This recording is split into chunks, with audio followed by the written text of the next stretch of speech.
ఇప్పటిదాకా రాష్ట్రాల నడుమ నీళ్ళ పంచాదులే ఉంటుండే, ఇంకా ఉన్నాయి కూడా, అది వేరే ముచ్చట అనుకోరు కానీ ఇక ఇప్పుడు భాషలు కూడా పంచాదులు పెడుతున్నాయి. రాను రాను హిందీ భాష పంచాయతీ చేయబట్టి అటు నార్త్ ఇండియా ఇటు సౌత్ ఇండియాలు ఏర్పడతాయా ఏందో వల్ల.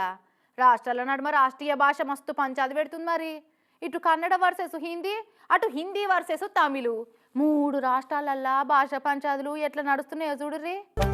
కర్ణాటకకెళ్ళి మహారాష్ట్ర పోయిన బస్సుల మీద జై మహారాష్ట్ర, జై మరాఠీ అని నిన్న మొన్న గిట్లా నల్ల రంగులతోటి రాసి పంపిస్తున్నారు మహారాష్ట్రోళ్ళు.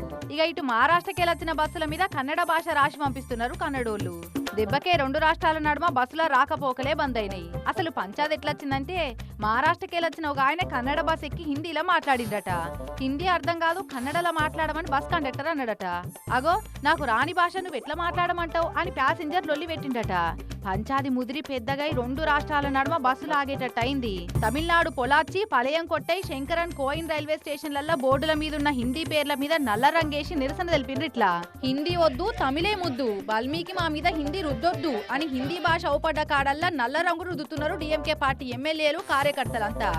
ఎవరి మాతృభాష మీద వాళ్ళకు అభిమానం ఉండు కామన్, అట్లని అవతలి భాషను తక్కువ చేసుడు, వద్దన కాడ రుద్దుడేంది అనేదే అందరి వాదన.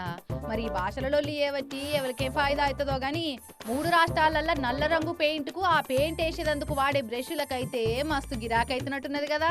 కానీ బలవంతంగా భాష రుద్దొద్దు అనుకుంటా రంగు రుద్దుడే గమ్మత్ అనిపిస్తుంది.